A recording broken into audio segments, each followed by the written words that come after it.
Good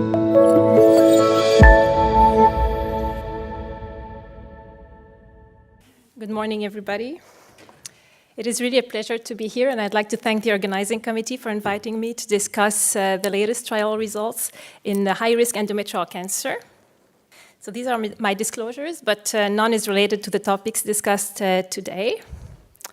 So we'll go through the latest trial results and try to see how we can translate them into daily practice, and we'll look at future perspectives as well. So we'll start with the first question. This is an easy one. It's a day-to-day practice. 71-year-old women who underwent TAH, BSO, and pelvic lymph node dissection for endometrial cancer. Pathology showed a 1B grade 3 endometrioid adenocarcinoma with positive LVSI. 10 lymph nodes were removed and all negative. So which adjuvant treatment would you offer in your daily practice?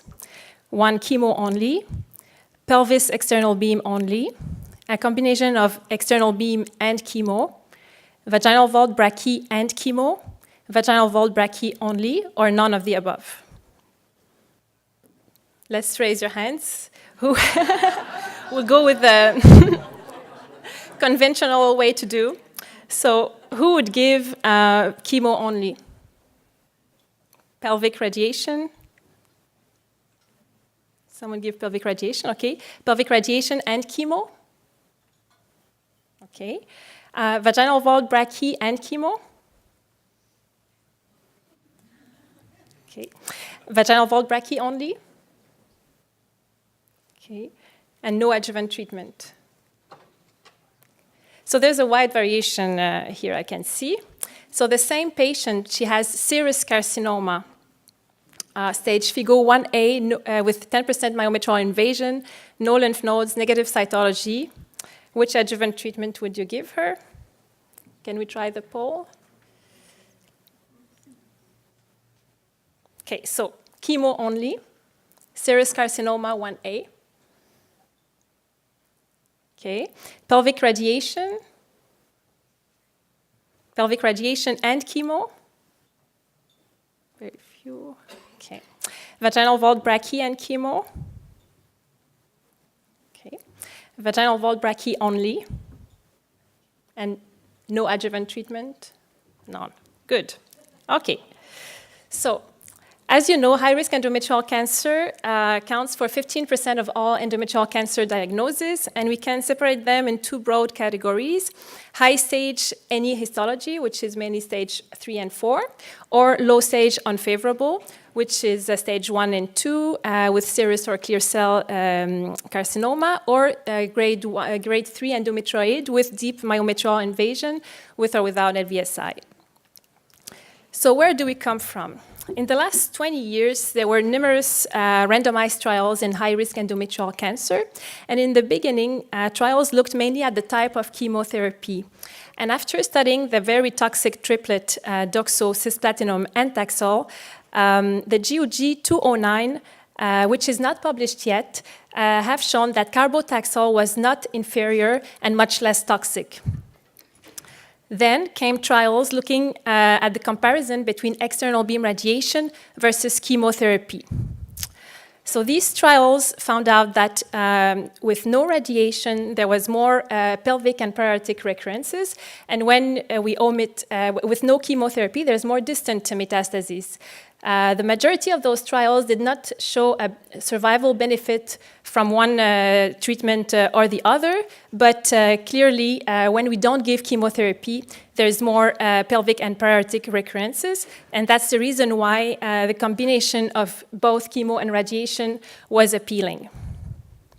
Then came the RTOG 9708, which is a prospective phase 2 trial assessing toxicity of a chemo-radiation schedule, which is concurrent chemo-radiation with cisplatinum, followed by adjuvant cisplatin and Taxol.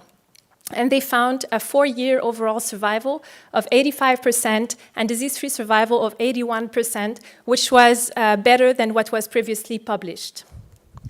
So based on these promising results, PORTEC 3 trial was designed using the same chemoradiation schedule as the one used in RTOG 9708, The difference is the adjuvant phase. So they used concurrent chemoradiation using cisplatinum, and the adjuvant phase was carbotaxol instead of cisplatin and Taxol.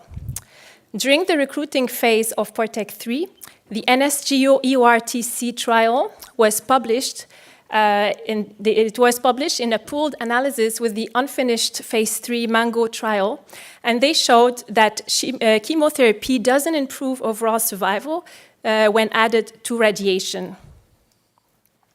There was, however, better progression-free survival.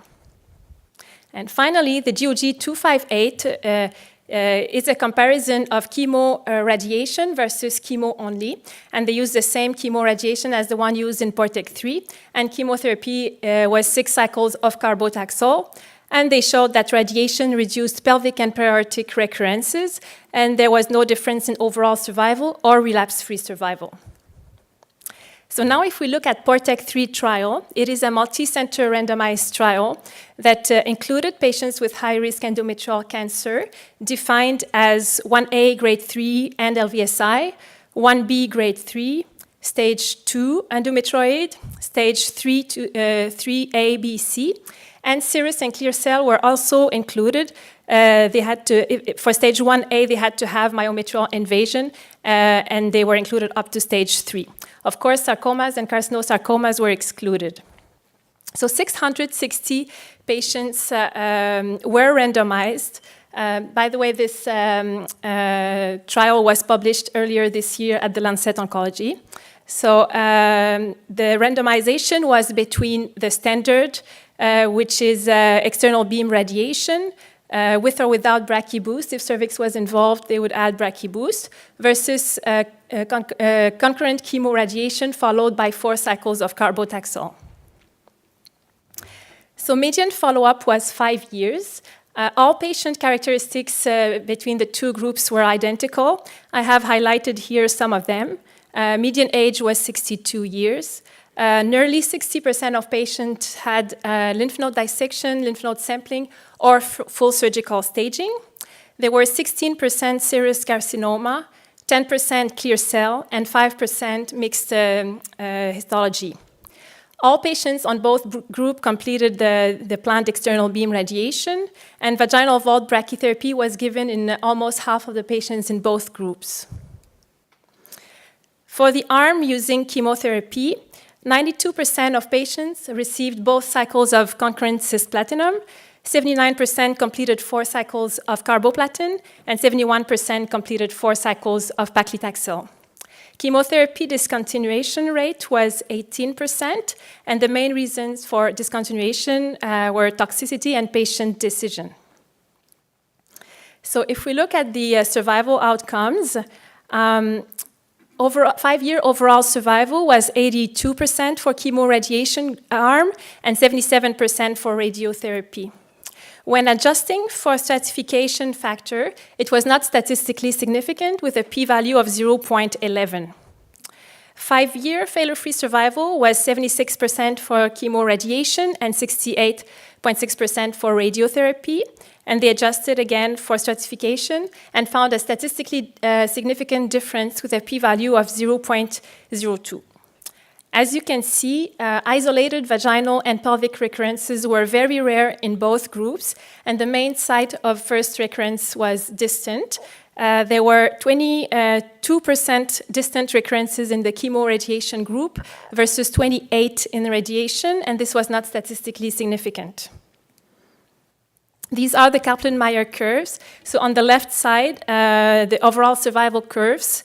On the upper left are the curves for all patients, so no difference in overall survival. And for stage 3 patients, there were no difference neither. It wasn't statistically significant. If we look on the right side, failure-free survival, there was a statistically significant difference for all patients, but the benefit of adding chemotherapy was greater in patients with stage 3 disease, with a p-value of 0.01 compared to 0.02, and the hazard ratio was 0.66.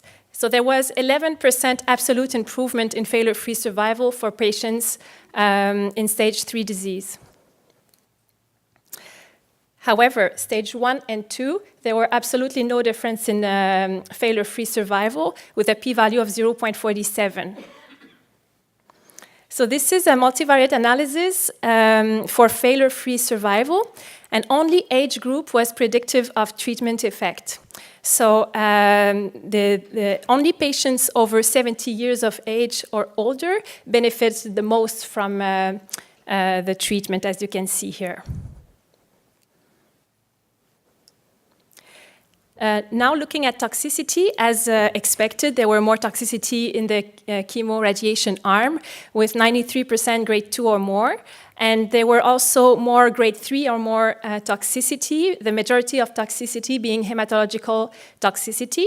But at 12 months, there were no grade 3 or more toxicity, and the main clinically significant toxicity was peripheral neuropathy, as expected.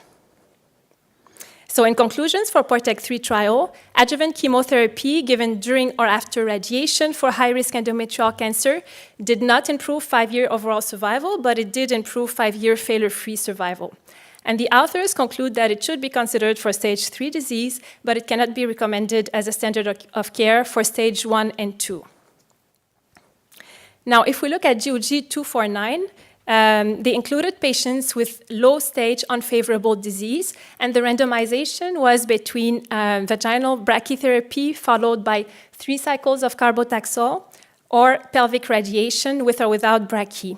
And of note, 20% of patients included in this trial were serous or clear cell carcinoma. It's not published yet, but it was presented first at SGO and then at ASTRO last year. So these curves are Kaplan-Meier curves for recurrence-free survival, and it is obvious that there is no difference between the two groups, and there is no difference also in overall survival. But there were differences in patterns of recurrence at 5 years. So if we look at the brachytherapy and chemo group, they had twice as many pelvic and periaortic recurrences as the external beam group, and the hazard ratio was 0.47. And the distant failure was absolutely the same for both groups, 18%. Also, there were more acute toxicity in the brachy and chemo arm, but late toxicity was the same.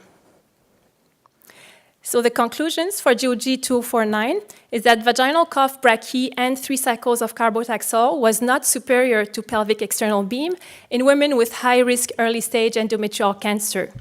And the role of chemotherapy in early-stage endometrial cancer remains unproven, and research is warranted for more effective treatments.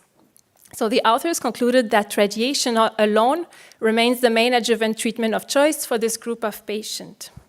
And these conclusions are in line with PORTEC-3 trial, in which stage 1 and 2 did not benefit from the addition of chemotherapy. Now, looking at GOG 258, it was presented at ASCO last year, comparing concurrent chemoradiation and adjuvant chemo versus chemotherapy only with 6 cycles of carbotaxol. They included patients with stage 3 or 4A, all histologies, or serous or clear cell stage 1 and 2, but they had to have positive cytology. So the final results are not published yet, but the abstract presented at ASCO showed more vaginal, pelvic, and periaortic recurrences in the group receiving chemotherapy only, and this was statistically significant, but there was no statistically significant difference in distant metastases, but there is a trend favoring chemotherapy. Recurrence-free survival and overall survival were the same for both groups. So we'll just pass the questions. There you go. So if we go back to our first classification, the high-stage any histology group were studied mainly with the very first GOG trials looking at the chemotherapy type. But only GOG 249 looked at the low-stage unfavorable disease, and the majority of the recent trials included patients from all categories. So, should we give chemotherapy to a high-stage group, like stage 3 or 4? probably we should. I think everybody would agree that these patients would benefit from chemotherapy. And my other question, I'm not sure if it's going to work, but I would be really interested to know your opinion on that. So 55-year-old women who underwent surgery and full surgical staging for a stage FIGO 3C1, grade 2 endometrioid adenocarcinoma. And you have decided to treat her with a combination of chemotherapy and radiation. Oh, great. So what sequencing would you use in your center? First, chemo followed by external beam radiation, external beam followed by chemo, concurrent chemo radiation followed by more chemo, sandwich protocol with chemo, radiation, and then more chemo, or any other sequencing you have.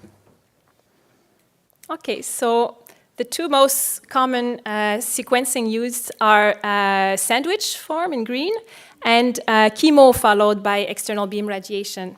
And that's quite interesting because we have a trial that is now open to accrual, the Lunchbox trial, that is looking at that question.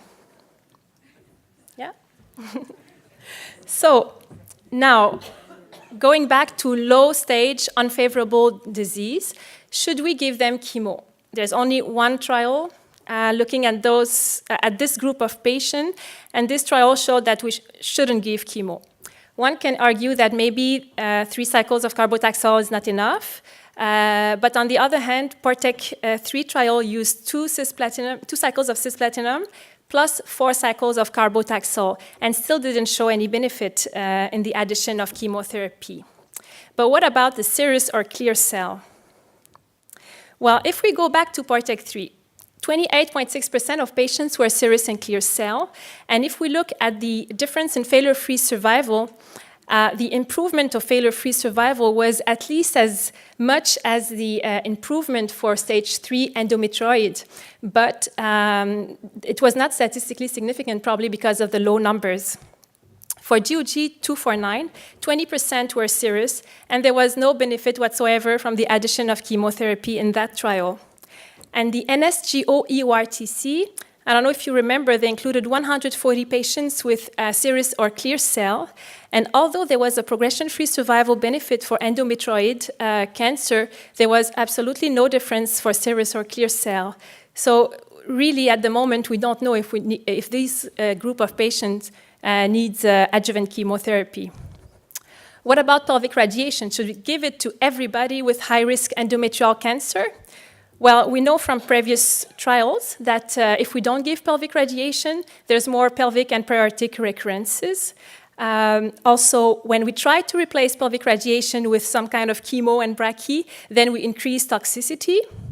And we know that from PORTEC and GOG 258, when we combine both chemo and radiation, there's more toxicity than chemo only or radiation only. But with the increasing use of IMRT in the radiation community, we expect that toxicity will further decrease. So at the CHUM, we used to treat serous papillary or clear cell carcinoma stage 1 with 4 to 6 cycles of carbotaxol and pelvic external beam. And a few years ago, we tried to de-escalate by replacing external beam with brachytherapy.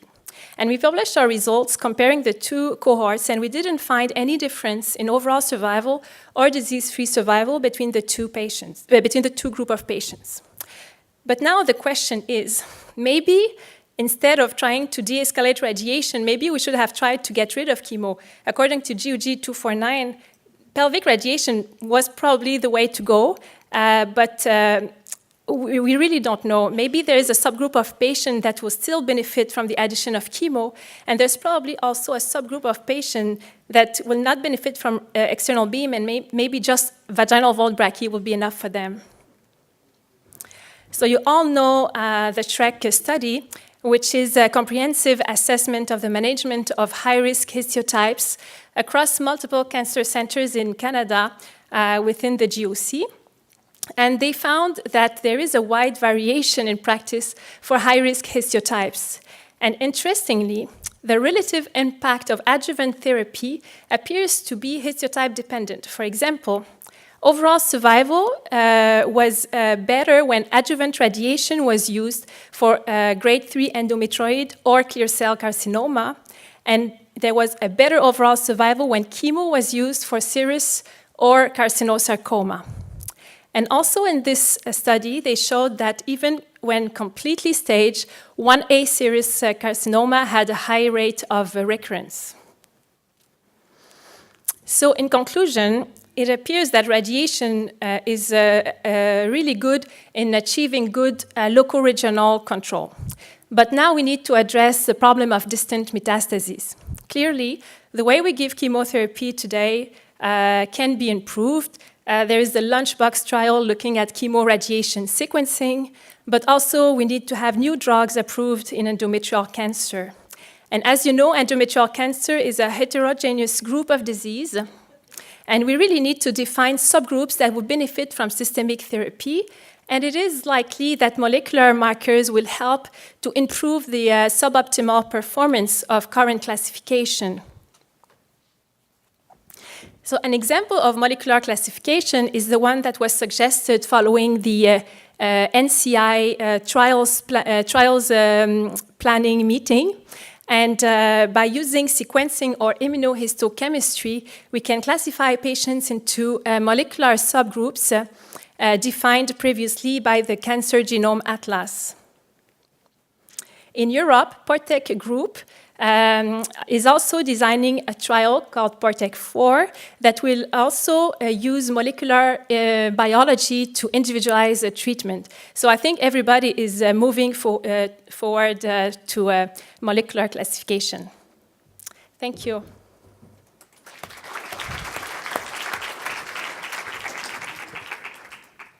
Thank you. So it becomes a little bit clearer, but I think that the real answer is that the way we're doing things, the way we approach things is not the right thing. And what you said is it's going to be basically molecular targeted. There's some work still on the plate there. Any questions from the audience? Jim? So yeah, thank you. That was a great talk. So if we're going to use, some centers will end up using more external beam therapy than we have been doing in the past. Do we need to use cisplatin with all of those? Has that question been answered properly? Concurrent cisplatin with external beam? Cisplatin, yeah. Well, it depends on what kind of patient we have in front of us. You're talking about high stage disease or low stage disease? Yeah. Low stage. Well, we don't know. Okay. It's a good question, but sorry, I not think yet. the answer is going to come from molecular subtyping. Yeah. And maybe that, Marcus. yeah, maybe molecular biology will also replace radiation. We don't know. Just a question, I guess, and I think we always need to be careful because we kind of bunch these studies together. They clearly are a mixed bag. Even in Portec-3, we don't have a breakdown of how many were stage 3 or 2 or 1. When we present that data, we combine it with 249, which also we know has small numbers, and then even the stage 1 and 2. I think, as you said, Walter, we're doing it wrong, and the challenge that we have is once we break things down into the smaller parts, are we going to design proper studies to actually answer the questions? And this is what we've been struggling with, even with the serous cancer question to this point. And so I don't know if you, in sort of your most recent review, have come up with some strategies or plans that other groups are using. Do you have an idea? Because it seems if we want enough numbers to look at things, we have to mix things together. But clearly it's in that mixing that it's the confusing picture that we have. Yeah, well, I know across Canada through the CCGG group and the endometrial working group, we're trying to look at what kind of protocol we can open using more molecular biology, molecular markers. But this is the way to go, but I don't think there's something really ready to open at the moment.